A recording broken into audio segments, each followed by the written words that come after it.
The best way you can support me is with a simple subscribe. Subscribe to my channel for more content like this.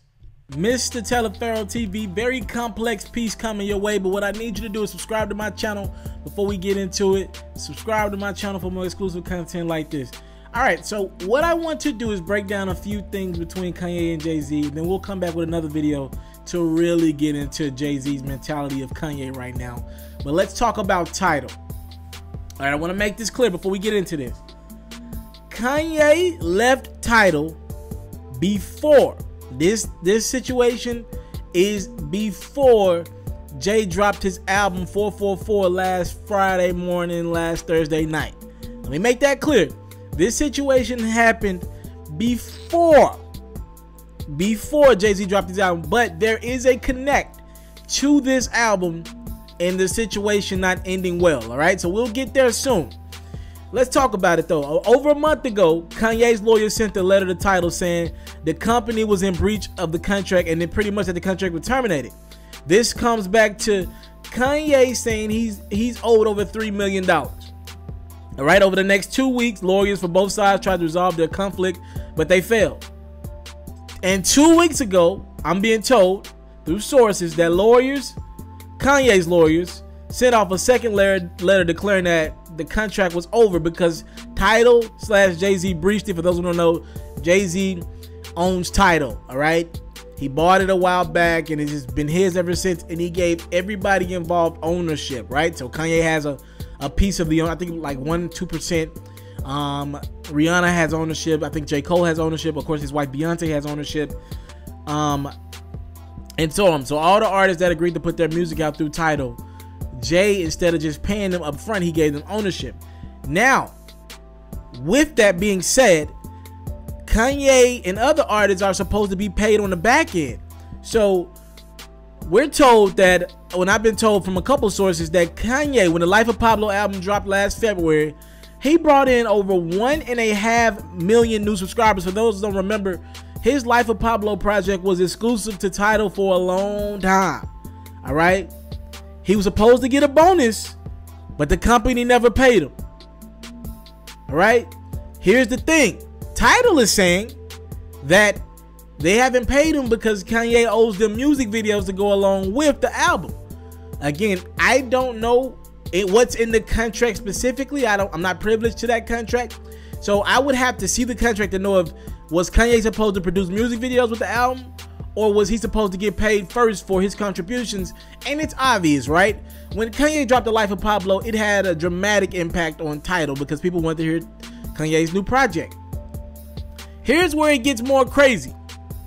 So Kanye left that project on Tidal for over, what, a month or two? Just exclusively on Tidal before it hit Apple Music and everywhere else. And Jay's putting his project on Apple Music and Spotify next week, reportedly. So I usually don't side with Kanye because I think the brother's out his mind. I usually like siding with Jay. But if I'm Kanye, I'm like, what the hell? Now, I gave my project to you guys exclusively for over a month, and you giving it away after a week or two, Jay? Tidal is yours, not anybody else's. Yours. Now, Beyonce's project, even Jay's wife, never hit Apple Music. You still can't find it on Apple Music and Spotify, I don't believe. It's still exclusive to Tidal, Lemonade. And Jay's putting his project on Tidal after a couple weeks. That's reportedly going to happen. That doesn't make any sense. As popular as that project is, Jay should keep that just on Tidal. It's not like Tidal is somebody he signed to. Like, this ain't Apple Music and Drake, right? Drake has a deal through Apple Music. Tidal is Jay's. He owns that. He's the majority owner in that.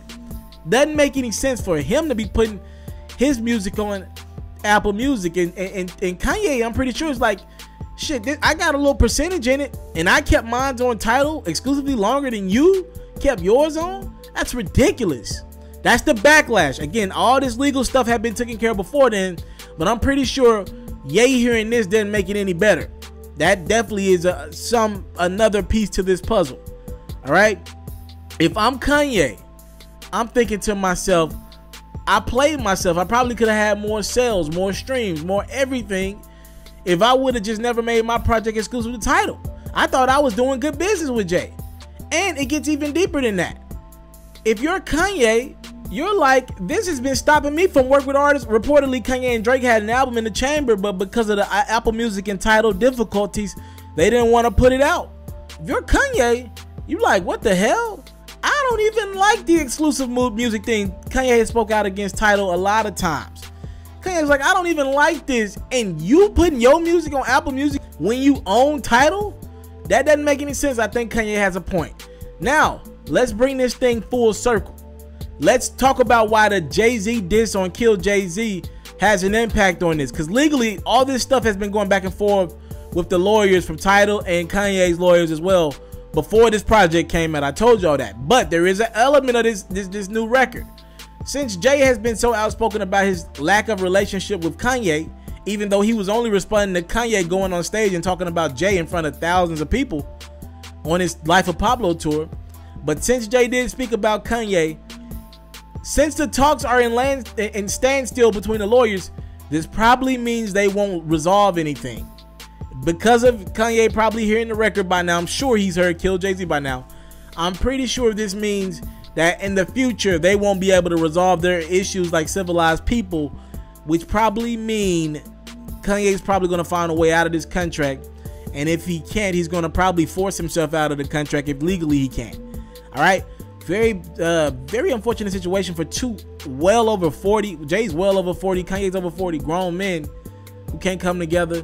And one of the men made the other man's career. It's very unfortunate that this is where we at, because you hear such a negative stigma of people not being able to do business with each other, especially in our community, in the black community.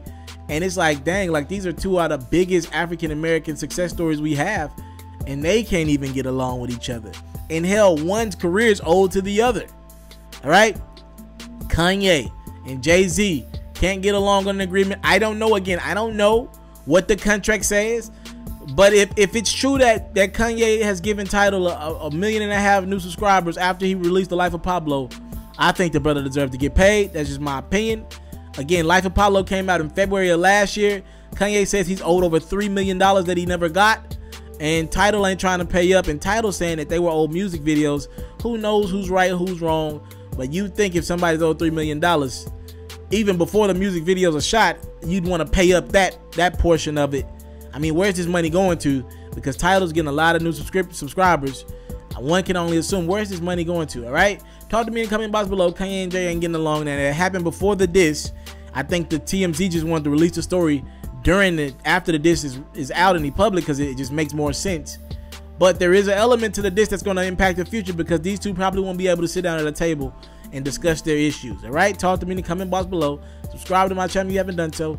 I'm out. If you're looking to book me for an interview video or by phone, if you're looking to have your music or your skill featured on my daily podcast, if you're looking to book me for a speaking engagement to help motivate some kids, if you're looking to have me rock some of your clothing to help promote your brand, make sure you hit me up at booking@itsmrtaliaferro.com. Again, that's booking@itsmrtaliaferro.com.